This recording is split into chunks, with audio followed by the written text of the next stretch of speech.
सवाल यही है कि अमन शांति की बात यहाँ पर की जा रही है, लेकिन तस्वीरें तो कुछ और ही बयां करती है। तस्वीरें जो बयान कर रही है वो हमने जिस प्रकार की घटना वसंत पंचमी के दिन ये की जा रही है दुर्भाग्यपूर्ण है। मुझे बताइए, अभी मौलाना साहब कह रहे थे कुछ होया ही नहीं है, शांति है। अरे भैया चश्मा बंद लो। मंदिर में जाता है आदमी, पंडित जी से प्रसाद देके निकलता है, और इस देश में गवाह है कि जब भी मस्जिद में जाएगा मौलाना से पत्थर हाथ में लेके आएगा। क्या प्लानिंग करा के भेजते हैं आप बात? ये जो आपको याद हो कानपुर की घटना, रेडी समय पुलिस वालों पत्थर पथराव करने के लिए वहां से पत्थर भेज रहे थे, जो मौलाना साहब को समझ नहीं आता है। ये सफेद दाढ़ी करके जहाँ जो बैठते हैं ना, ये बुझाने के लिए बैठते हैं, ये भड़काते हैं। सामने बैठे हुए थे मना करते हैं, यहाँ टीवी पर बैठ के कह रहे हैं शांति है। अरे टीवी पर बैठ के सामने दिखाई देते मौलाना को।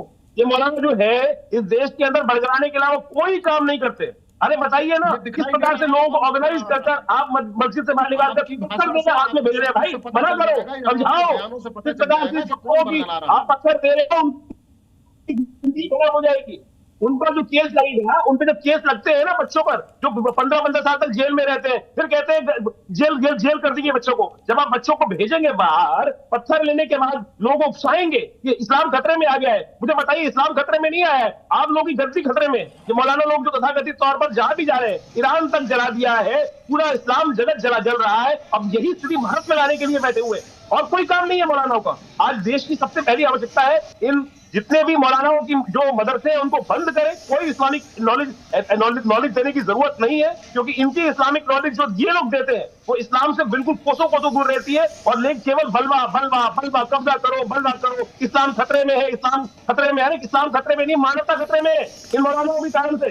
क्योंकि कश्मीर में से देखिए, जब भी ये मस्जिद से बाहर निकलवाते हैं बच्चों को, लोगों को, उनके हाथ में पत्थर आने का प्रयास करते हैं। सामने फुटेज है, जला दिया आपने। बस शर्म आनी चाहिए इन मौलानाओं को। अब इन मौलानाओं पे मैं कह रहा हूं, बच्चों को छोड़ो, इन मौलानाओं पे जिन मस्जिद को निकले नमाज कर उन मौलानाओं को जेल में डालने की सबसे पहले आवश्यकता है, क्योंकि मूल वही है।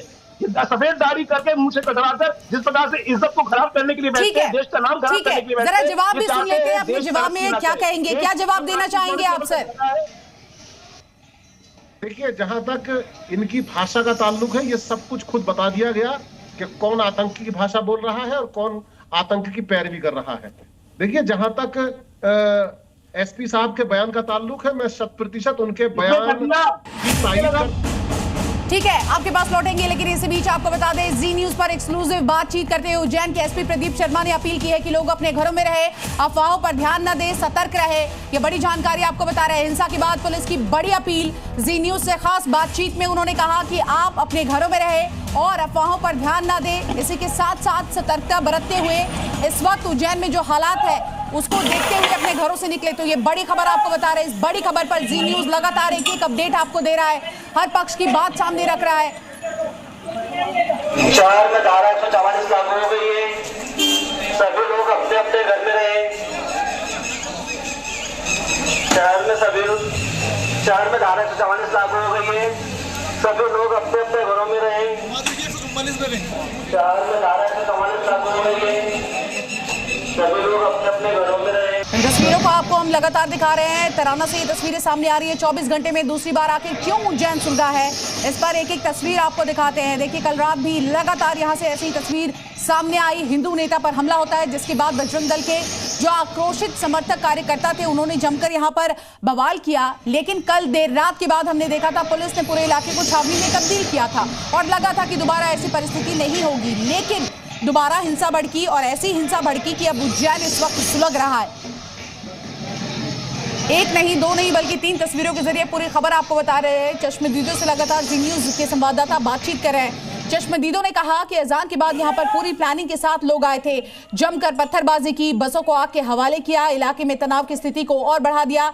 इन सब के बीच एसपी उज्जैन प्रदीप शर्मा ने हमसे एक्सक्लूसिव बातचीत की। उन्होंने कहा, देखिए, अब तक ऑफिशियली इस पूरी घटना में 15 लोगों की गिरफ्तारी हो चुकी है। इसी के साथ साथ कार्रवाई की जा रही है।